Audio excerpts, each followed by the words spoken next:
విగ్రహావిష్కరణ కార్యక్రమంలో సహచర మంత్రివర్గ సభ్యులు,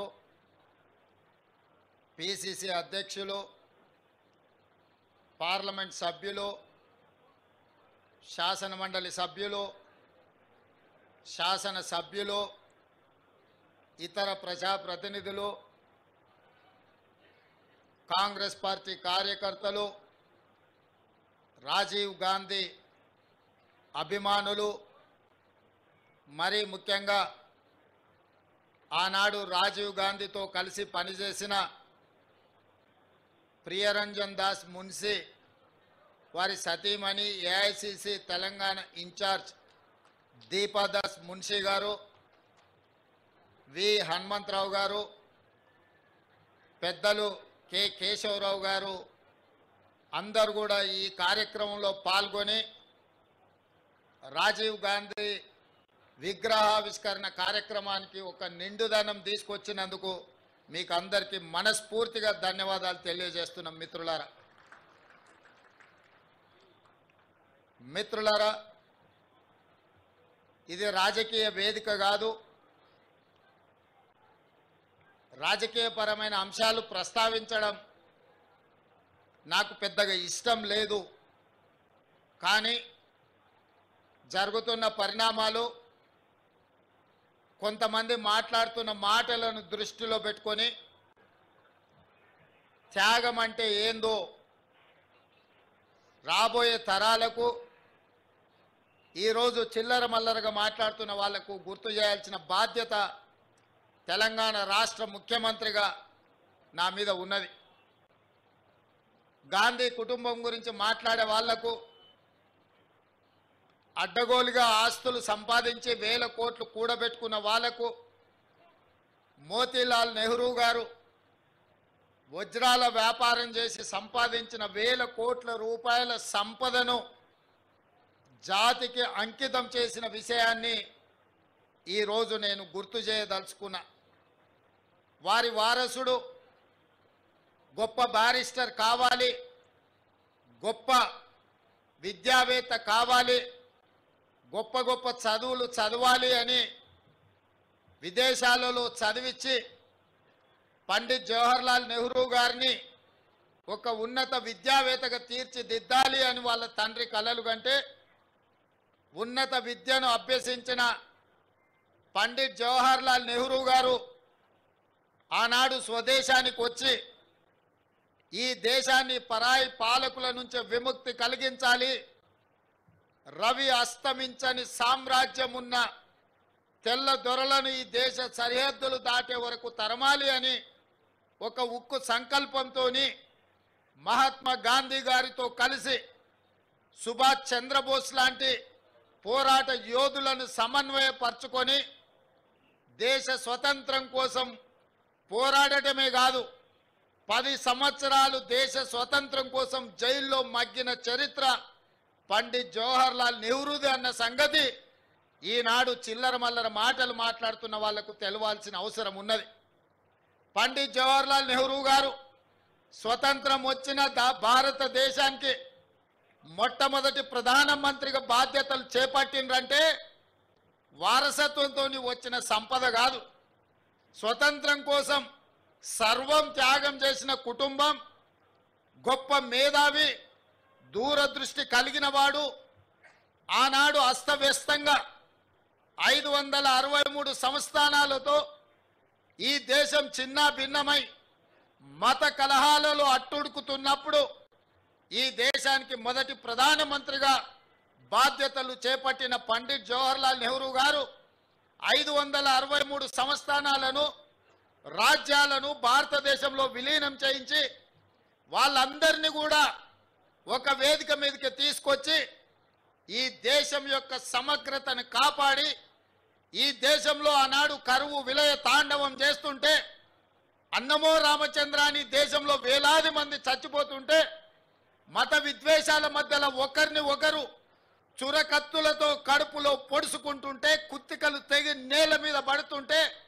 ఎర్రని రక్తం వరదలై పారుతుంటే, ఈ దేశాన్ని శాంతి భద్రతలతో నిలబెట్టడానికి ఆనాడు నెహ్రూ గారు ఒక దార్శనికతను ప్రదర్శించి ఈ దేశ మొదటి ప్రధానమంత్రిగా వారు కార్యక్రమాలు చేపట్టడమే కాదు, వారి నేతృత్వంలో సర్దార్ వల్లభాయ్ పటేల్ని కాంగ్రెస్ పార్టీ ఏఐసిసి అధ్యక్షుడిగా పనిచేసిన సర్దార్ వల్లభాయ్ పటేల్ని కేంద్ర హోంశాఖ మంత్రిగా నియమించి ఈ దేశంలోనూ శాంతి భద్రతలను కాపాడిన గొప్ప చరిత్ర పండిత్ జవహర్లాల్ నెహ్రూ గారిది.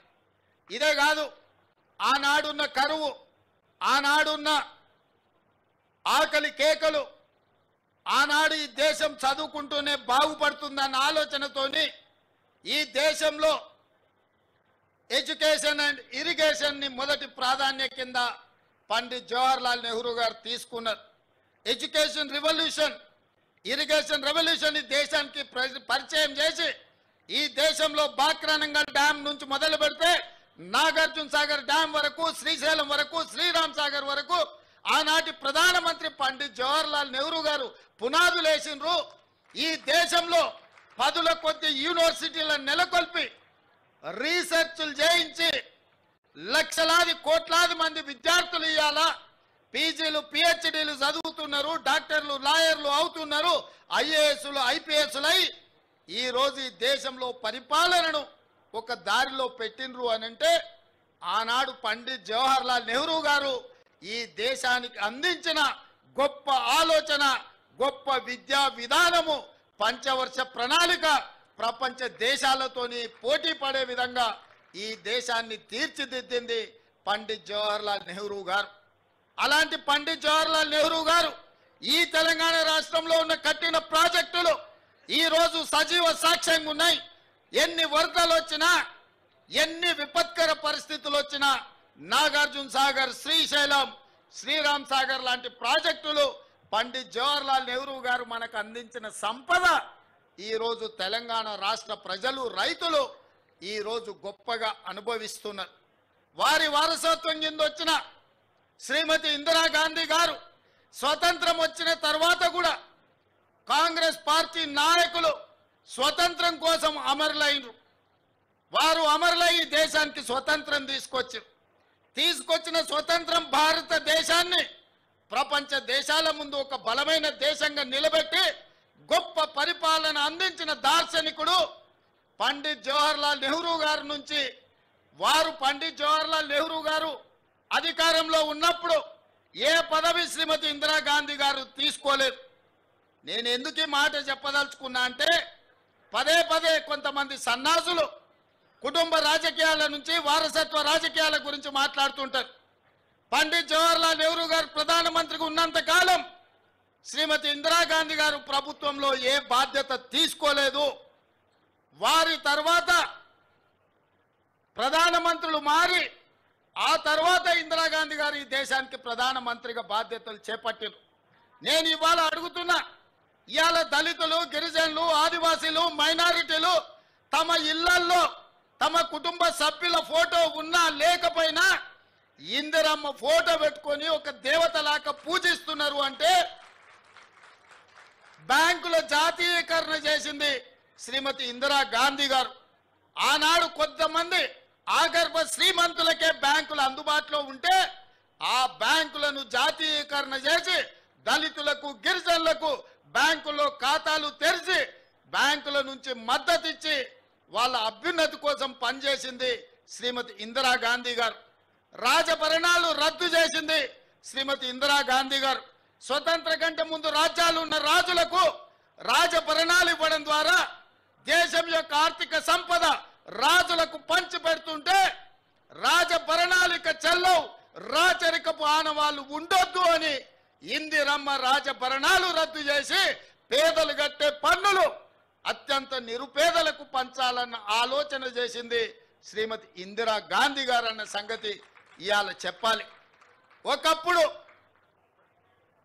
జమీందారులు, జాగీర్దారులు, భూస్వాముల దగ్గర, నవాబుల దగ్గర వేలాది ఎకరాల భూములుండి వాళ్ళ భూముల్లో దళితులు, గిరిజనులు, బలైన వర్గాలు, పేదలు బానిసలుగా వెట్టి చాకిరి చేస్తుంటే దళితుల, గిరిజనుల, బలైన వర్గాల ఆత్మగౌరవం పెరగాలి అని అంటే సొంత భూమి ఉండాలి అని భూములను వేలాది లక్షలాది కోట్లాది ఎకరాలను భూస్వాముల దగ్గర నుంచి గుంజుకొని అసైన్మెంట్ పట్టాల పేరు మీద భూములు పంచిపెట్టింది ఇందిరమ్మ కాదా? ఇవాళ ఈ రాష్ట్రంలో 25 లక్షల ఎకరాలు అసైన్మెంట్ పట్టాల పేరు మీద భూములు ఇచ్చిండ్రు. ఇవాళ దళితులు గిరిజనులు ఆత్మ గౌరవంతో సొంత ఊర్లో సొంత ఇంట్లో సొంత భూమిలో దుక్కి దున్నుకొని బుక్కెడు అన్నం తింటుండ్రు అంటే అది ఇందిరమ్మ ఇచ్చిన వరం అన్న సంగతి నేను ఈరోజు చెప్పదలుచుకున్నా. పూరు గుడిసెలల్లా పేదరికంలో దాపు లేకుండా బతుకుతున్న వాళ్లకు ఇల్లు ఇవ్వాలి, మీ సొంత ఇల్లు ఉండాలి, మీ గ్రామంలో మీరు ఆత్మగౌరవంతో బ్రతకాలి అంటే మీకు సొంత ఇల్లు ఉండాలి అని ఇండ్ల పట్టాలిచ్చి సొంత ఇళ్ళనిచ్చి ఇందిరమ్మ ఇళ్ళని కట్టించింది ఇందిరమ్మ కాదా? ఇవాళ పేదల కోసం అసైన్మెంట్ సీలింగ్ యాక్ట్ను తీసుకొచ్చి లక్షలాది ఎకరాల భూములను పేదలకు పంచిండ్రు. పోడు భూములను పోడు పట్టాలిచ్చి ఆదివాసీలను గిరిజనులను ఆదుకున్నది. ఇవాళ మా లంబాడే సోదరులు రవీంద్రనాథ్ ఉన్నాడు. లంబాడాలని ఎస్టీలలో చేర్చింది ఇందిరమ్మ కాదా? ఇవాళ ఎస్టీ రిజర్వేషన్లు డాక్టర్లు, లాయర్లు, ఇంజనీర్లై, ప్రజాప్రతినిధులై, చట్ట సభలలో ఎమ్మెల్యేలు, ఎంపీలు, మంత్రులైన గిరిజన సోదరులారా, లంబాడి మిత్రులారా, ఇవాళ మీ అభ్యున్నతికి కారణం ఇందిరమ్మ కాదా అని నేను అడుగుతున్నా. ఇవాళ ఈ దేశంలో రిజర్వేషన్లు ఇచ్చి రిజర్వేషన్లు తెచ్చింది కాంగ్రెస్ పార్టీ. పండిత్ జవహర్లాల్ నెహ్రూ ఇందిరమ్మ కాదా అని నేను ఈరోజు ఆలోచన చెయ్యమని అంటున్నా. అలాంటి ఇందిరమ్మ ఈ దేశ సమగ్రత కోసం, ఈ దేశ అభ్యున్నతి కోసం, ఈ దేశాన్ని ఉన్నత శిఖరాల వైపు నడిపించడానికి ఈ దేశంలో వచ్చిన ఉగ్రవాన్ని అణచివేస్తే ఇందిరమ్మను పొట్టన పెట్టుకున్నది ఉగ్రవాదులు కాదా? ఈ దేశం కోసం ఆఖరి శ్వాస వరకు, చివరి రక్తపు బొట్టు వరకు త్యాగం చేసింది ఇందిరమ్మ కాదా అని నేను ఈ సన్నాసులను నేను అడగదలుచుకున్నా. వారి వారసత్వంగా రాజకీయాలకు దూరంగా ఉండి పైలట్గా ఒక ప్రధానమంత్రి కొడుకుగా కాకుండా ఒక సాంకేతిక నిపుణుడిగా దేశానికి దూరంగా ఉన్న రాజీవ్ గాంధీ ఆనాడు ఇందిరమ్మ మరణం ఈ దేశానికి నాయకత్వ సమస్య వచ్చినప్పుడు అందరూ, ముఖ్యులందరూ, ఈ దేశ మేధావులందరూ రాజీవ్ గాంధీని దేశానికి రప్పించి ఈ దేశానికి ప్రధానమంత్రిగా బాధ్యతలు తీసుకోమంటే ఆనాడు ఈ దేశ ప్రజల కోసం, 100 కోట్ల జనాభా కోసం ఆనాడు రాజీవ్ గాంధీ ప్రధానమంత్రిగా బాధ్యతలు చేపట్టింది. వారు ప్రధానమంత్రిగా బాధ్యతలు చేపట్టినంత వరకు 21 సంవత్సరాలు ఓటు హక్కు ఉండే.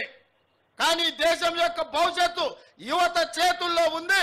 సమూలమైన మార్పులు రావాలంటే, ప్రపంచంతో పోటీ పడాలంటే 21 ఏళ్లకు ఓటు కాదు, 18 సంవత్సరాలు నిండిన నూనూగు మీసాల యువకులు ఈ దేశ భవిష్యత్తును నిర్ణయించాలి.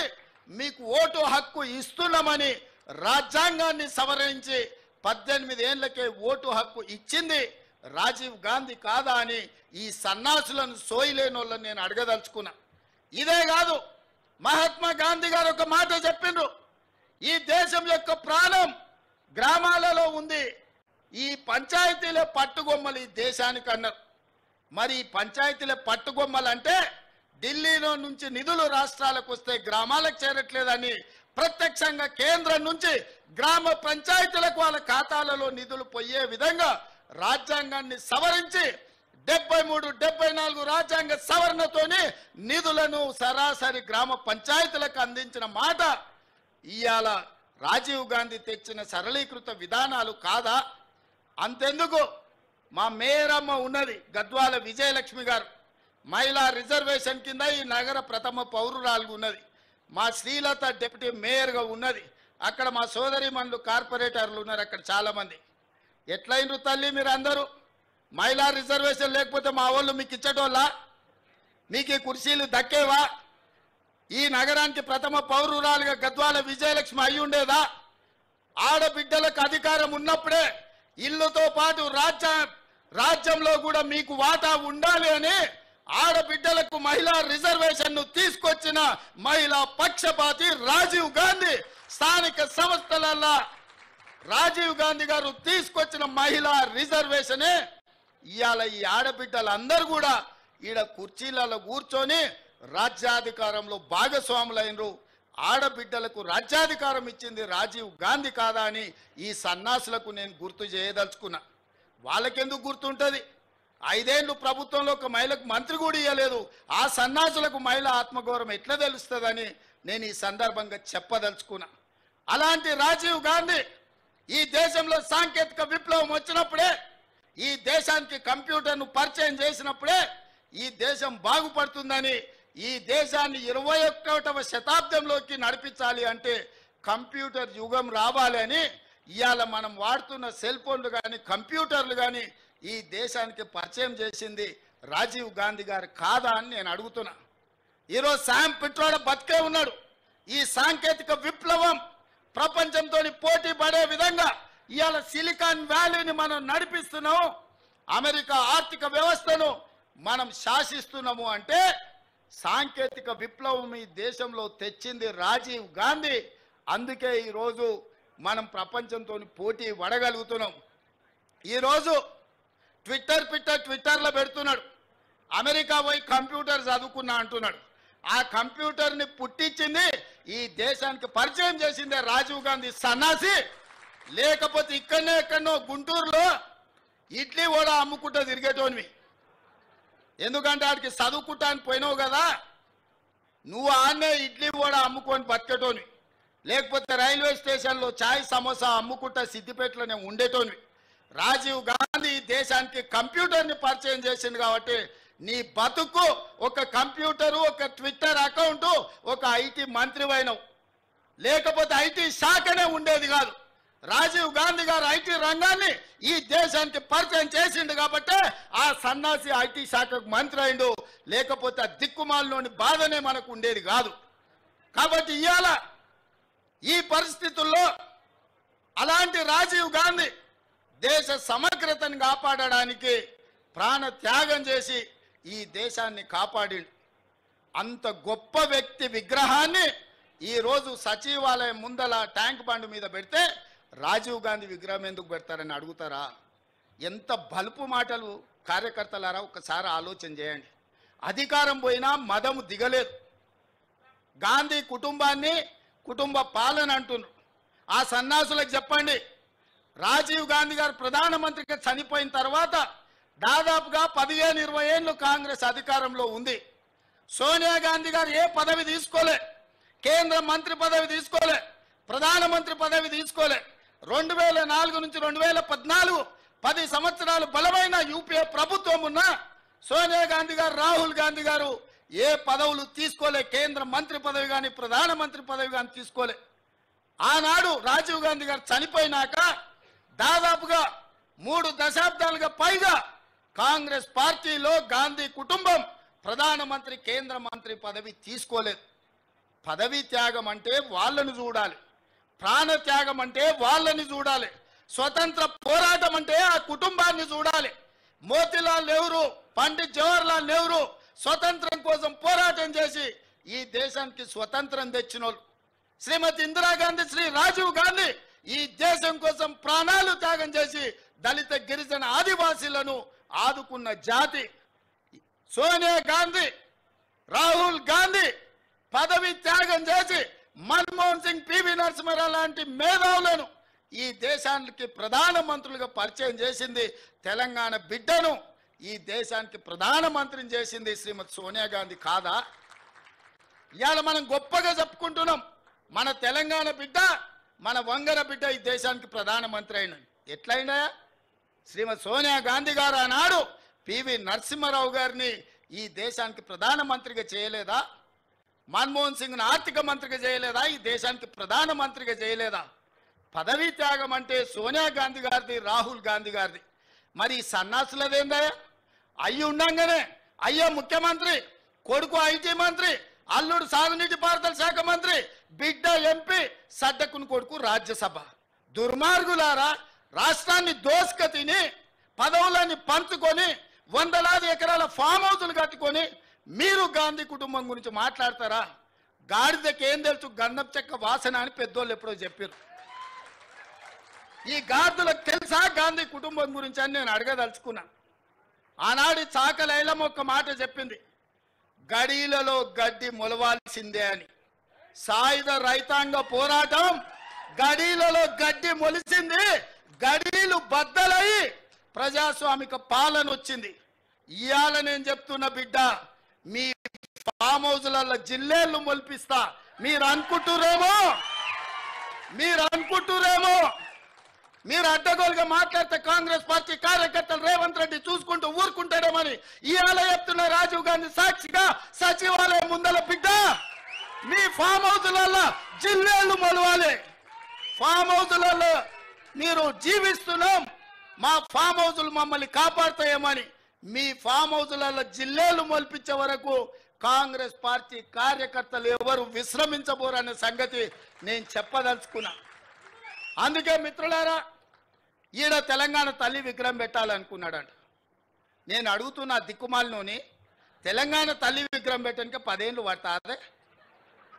1000 ఎకరాలలో ఫామ్ హౌస్ కట్టుకున్నావు నువ్వు, 100 ఎకరాలలో వాడు జన్వాడల ఫామ్ హౌస్ కట్టుకున్నాడు, 10 ఎకరాలలో శత్రు దుర్భేదమైన ప్రగతి భవన్ పేరు మీద గడిని నిర్మించుకున్నావు. వాస్తు సక్కయలేదని నీ కొడుకు సంకనాకనికి పోతున్నాను సచివాలయం కట్టుకున్నావు. 1,00,000 కోట్లు దిగమింగిన కాళేశ్వరం కట్టినవు. ఇవాళ తెలంగాణ తల్లి పెట్టడానికి 10 ఏళ్ళు సరిపోలేదా? 10 సంవత్సరాలైనా తెలంగాణ తల్లిని పెట్టలేదు. నేను ఇక్కడ రాజీవ్ గాంధీ గారి విగ్రహం అనగానే అయ్యో అయ్యో అని గుండెలు బాదుకొని అక్కడ తెలంగాణ తల్లి విగ్రహం పెట్టాలనుకున్నాడంట. 10 ఏళ్ళు ఏ గాడిద పండ్లు తోయినామని నేను అడుగుతున్నా. ఇక్కడ తెలంగాణ తల్లి విగ్రహం మేము పెట్టొద్దన్నమా? ఆ సన్నాసి సొంత విగ్రహం పెట్టుకుందామని ఇది రిజర్వ్ చేసి పెట్టుకున్నాడు. ఆ సన్నాసికి ఆ పక్కన బుద్ధుడు, ఈ పక్కన బుద్ధిలోనూ పెట్టుకోవాలని వాళ్ళ ఆలోచన.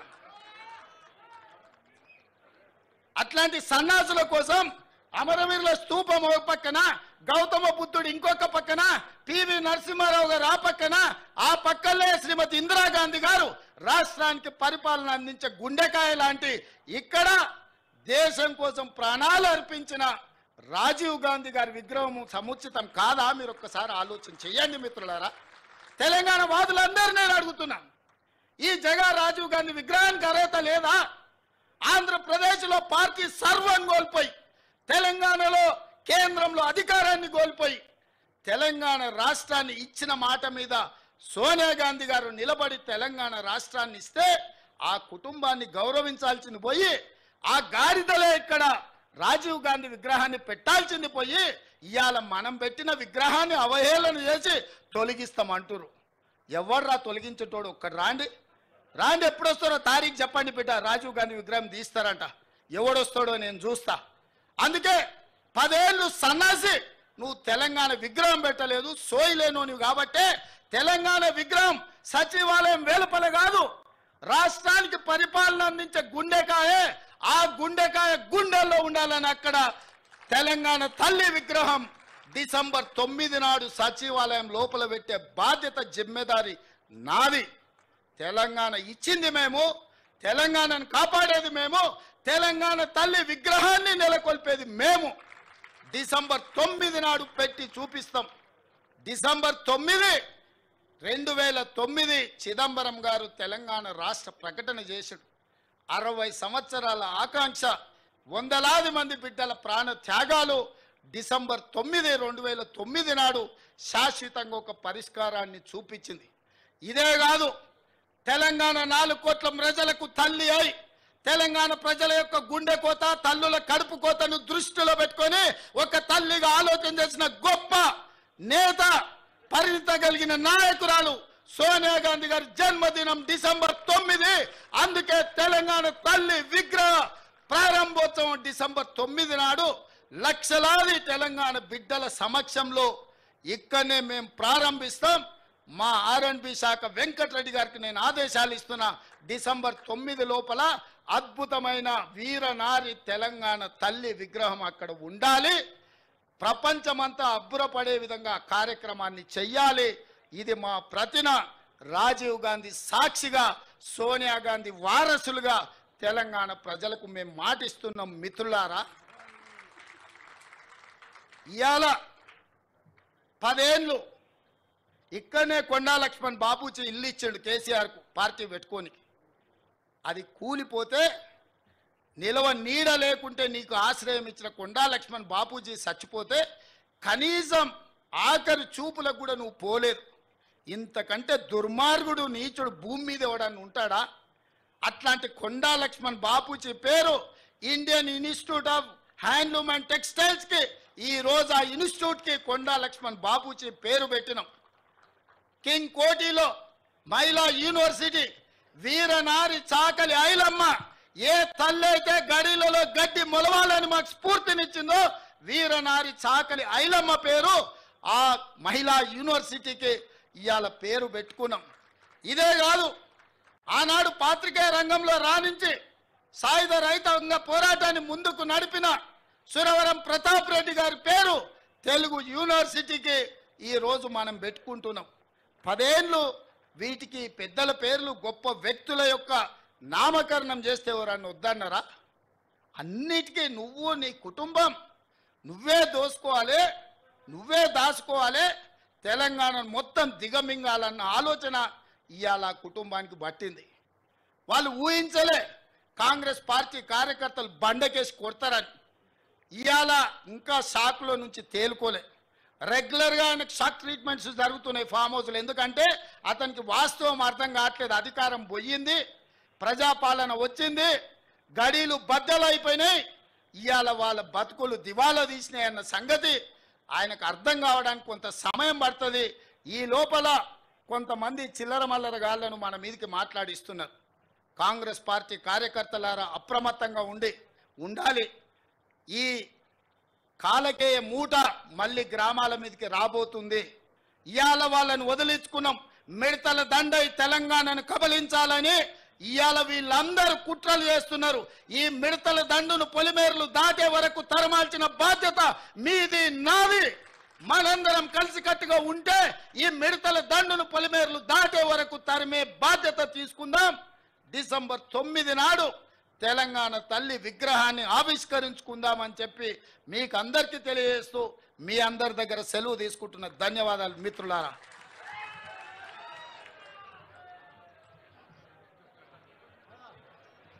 మేయర్ విజయలక్ష్మి గారిని ఓట్ ఆఫ్ థ్యాంక్ తెలియవలసిందిగా విజ్ఞప్తి చేస్తున్నాం.